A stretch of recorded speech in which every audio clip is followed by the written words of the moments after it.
satu tertua yang dicatat oleh rekor muri. Iya. Emang waktu lulus sarjana umur berapa, Ibu? Saya mulai kuliah umur 65 tahun. Baru mulai kuliah? Iya. Iya, saya pensiun itu, Bu. Lulus umur 69 tahun. Lulus S1. S1.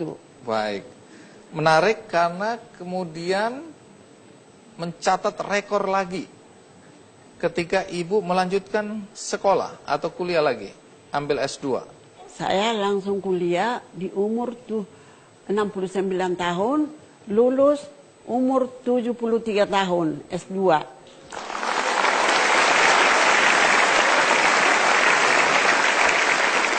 Rekor yang terakhir, itu rekor untuk apa? Saya lanjutkan kuliah untuk S3. Jadi Ibu lulus S3 umur berapa? Umur 77 tahun. S1 lulus 69 tahun, S2 lulus 73 tahun, dan S3 lulus 77 tahun. Iya, Ibu masih mau melanjutkan lagi?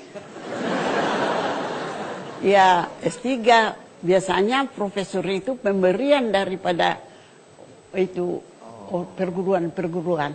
Bisa juga cari lagi dokter di bidang lain. Apa masih ada minat? Saya sekarang sedang jadi dosen. Ibu Diana ngajar apa sekarang? Sekarang lagi mengajar pada semester ini ada 2 mata kuliah, pengantar perjanjian lama dan filsafat pendidikan. Jadi waktu Ibu Diana dalam usia 65 tahun mau kuliah, bagaimana reaksi suami dan anak-anak? Saya tidak kasih tahu suami saya. Pokoknya pekerjaan rumah tangga saya bereskan. Saya bilang, Bapak, saya pergi ke di Riarka Raya, itu saja saya bilang. Saya tidak pernah runding itu. Kalau saya runding, saya tahu tidak akan selesai dan tidak akan boleh saya ambil. Iya, kadang-kadang istri perlu berbohong pada suami ya. Tapi bohongnya kan positif ya, Bu ya? Iya, Bapak. Iya.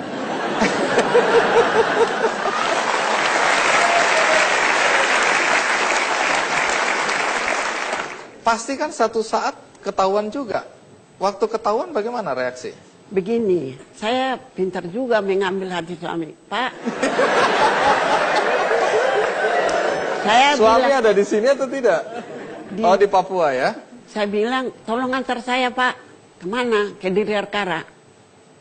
Ada apa di situ? Ya kan saya sekarang belajar, saya bilang. Diantar saya. Pakai mobil. Dan kalau macet dengan mobil, saya diantar pakai motor. Dan pada suatu ketika, waktu saya naik Metro Mini, suami saya bilang begini, kalau kau naik dengan kendaraan umum, tunjukkan kartu mahasiswamu. Tunggu. Kenapa suami ngajarin untuk memperlihatkan kartu mahasiswa? Karena suami saya tahu kalau dengan kartu mahasiswa, pembayaran itu berkurang.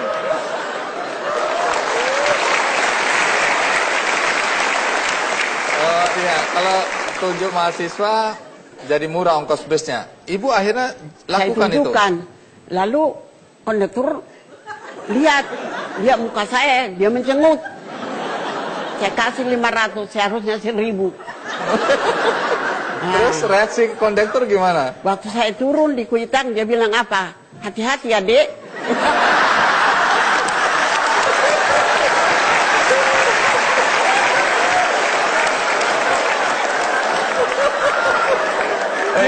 Ini kondekturnya nyindir ini ya? Dia dendam saya. Dia nyindir ini. Terus Ya. reaksi ibu apa? Kesal. Jadi saya bilang, hei, jangan bilang aku adikmu. Cucu saya sudah sebesar kau. Saya marah. Nah, tapi sejak saat itu ibu tetap pakai atau? Tidak, di rumah saya bilang, Pak, gara-gara kau menuntut melanjutkan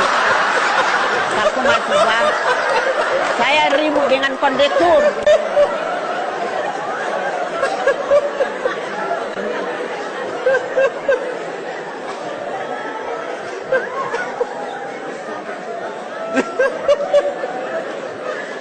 Kita kan kasihan kondektur uang 1.000, masa kita mesti hitung sama naik bis umum, saya bilang. Tunggu Bu, saya nggak dengar dengan baik tadi. Sampai di rumah Ibu ngomong apa ke istri suami? Gara-gara kau suruh tunjukkan kartu mahasiswa, saya ribut dengan kondektur.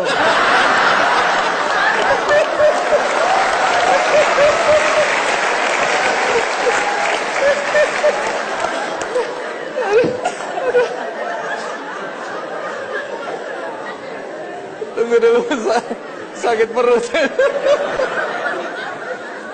Jadi sejak hari itu Ibu nggak pakai lagi lah ya? Tidak Pak, saya malu.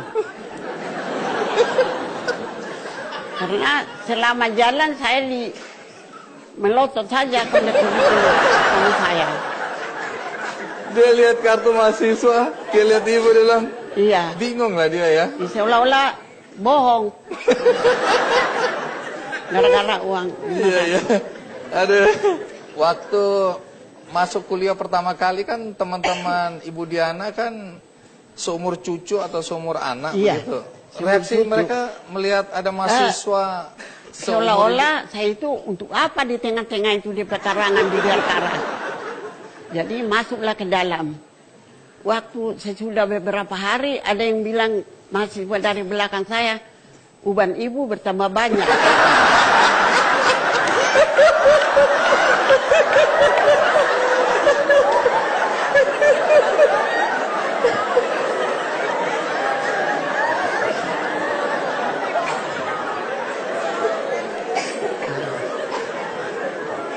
Seolah-olah tetap mereka dosen juga, seolah-olah kenapa ini diterima ibu ini kuliah. Seolah-olah juga dosen kurang yakin bahwa saya itu kuliah.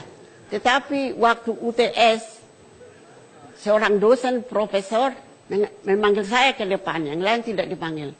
Ibu Patricia katanya diambil lembaran hasil ujian. Selamat ya Bu. Dia kasih selamat.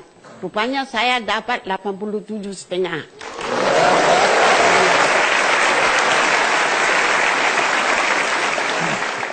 Sesudah itu baru teman mahasiswa diam.